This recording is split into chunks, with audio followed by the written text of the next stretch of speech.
Good afternoon, I'm Rob Boskamp, and you're listening to South Texas Midday. Thank you for joining me on this Wednesday, November 19th. In Corpus Christi, the Inner Harbor Seawater Desalination Plant once again is on the table as a long-term solution for the area's current water shortage. In a 6-3 vote last night, the City Council approved a new path forward. Spencer Chiok has your details. A new business collective called Corpus Christi Desal Partners has come to a memorandum of understanding to design multiple plant options for the city at no cost. CCDP is led by energy company Acciona and construction company Mastech. The previous plan with Kiewit was for a year-round seawater desalination plant that would produce 30 million gallons of water a day and, at the time of cancellation, would cost the city an estimated $1.2 billion. However, now options for less gallons per day will also be presented in February. An independent far-field study was also approved, something critics have asked for over a year. Should a design be selected, the expected project completion date is mid-2029. A water emergency is projected for November 2026.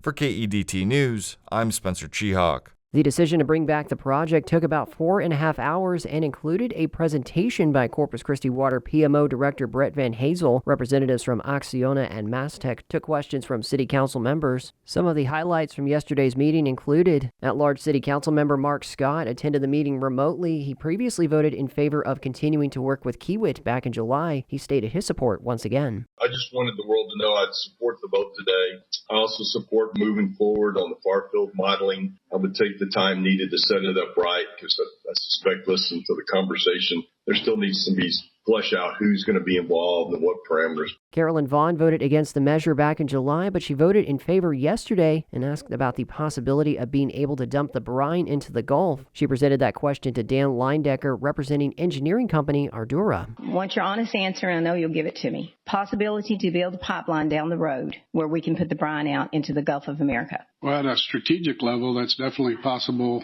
considering some of the other areas that are being considered right now, the closest one being Harbor Island. Yeah. And to be able to oversize that offshore discharge to eventually take a discharge from this project. Mm-hmm. And that's definitely doable in the future at some time.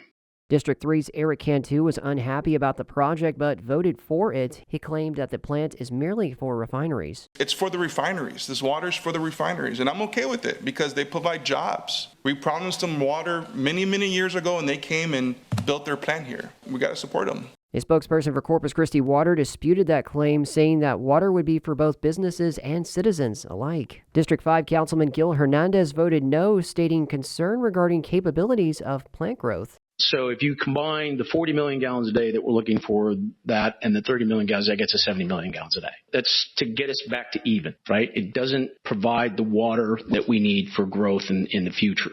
So we would have to build on top of that in order to continue to grow. What my concern is with this site, and I think it was expressed by Councilwoman Paxton, it is limited based on its location, right? It's inside a relatively closed bay. Hernandez also spoke about his frustration that the city had to vote on a memorandum for the project. This did not have to come for a vote. This was an MOU. You sign MOUs all the time without coming to council for a vote. And honestly, it created a lot of division in the community, again, probably needlessly. Work on the independent far-field study will begin immediately and is expected to be done around February, about the same time the project options will be presented.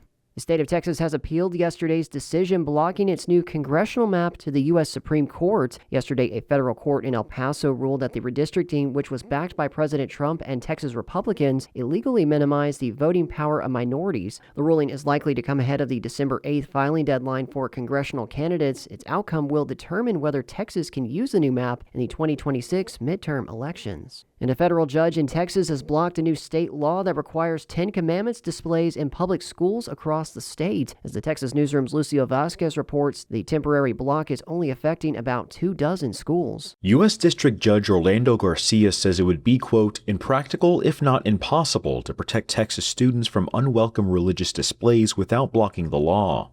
The 10 Commandments bill went into effect in September, but it's already sparked multiple legal challenges. Federal judges in separate cases have already blocked the law for 25 school districts across Texas. The state is home to just over 1,200 districts, and the rulings have mainly focused on the state's largest cities. Similar laws in Louisiana and Arkansas have also been struck down by federal courts. I'm Lucio Vasquez in Houston. Schools blocked from displaying the 10 Commandments include Flower Bluff ISD in Corpus Christi and McAllen ISD.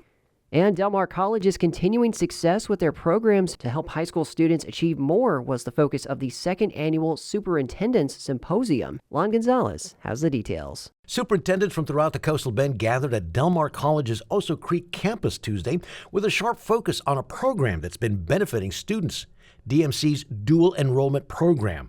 The second annual Superintendent Symposium brought together school district officials to see firsthand the program's success. Del Mar College President Dr. Mark Escamilla outlines the relationships with the many school districts and the program's evolution.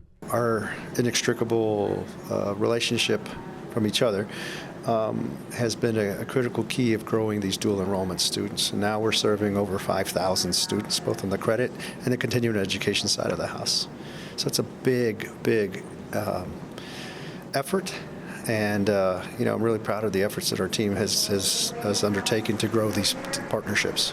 According to figures from DMC, the dual enrollment program has grown nearly 40% from fall 2020 to the current semester, with nearly 3,700 students getting a huge push from the program's access. The program helps students in their efforts to either train for the workforce or look at transferability to the university level.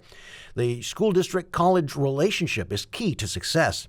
Flower Bluff ISD Superintendent Chris Steinbrook was one of the superintendents who spoke at the symposium, and he also outlined the partnership between school district and Del Mar, as well as other groups. As things change rapidly, especially today with AI and manufacturing, that we're staying ahead of what the workforce really needs from our students, what skills they need, what equipment we need to be training them on. So having a partner like Del Mar right down the road from us is vital. Students in the dual enrollment program make up over 31% of DMC's fall 2025 credit enrollment, totaling to over 11,000 students overall.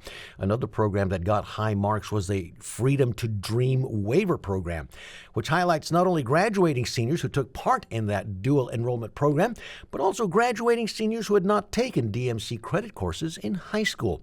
Dr. Leonard Rivera, who oversees the DMC dual enrollment and continuing education, says Del Mar College is working to be a leading force in building a workforce for today and the future with these programs. For KEDT News, I'm Lon Gonzalez. And I'm Rob Boskamp, and that is the latest news and information on South Texas Midday. Coming up, your community arts calendar and more is on the way.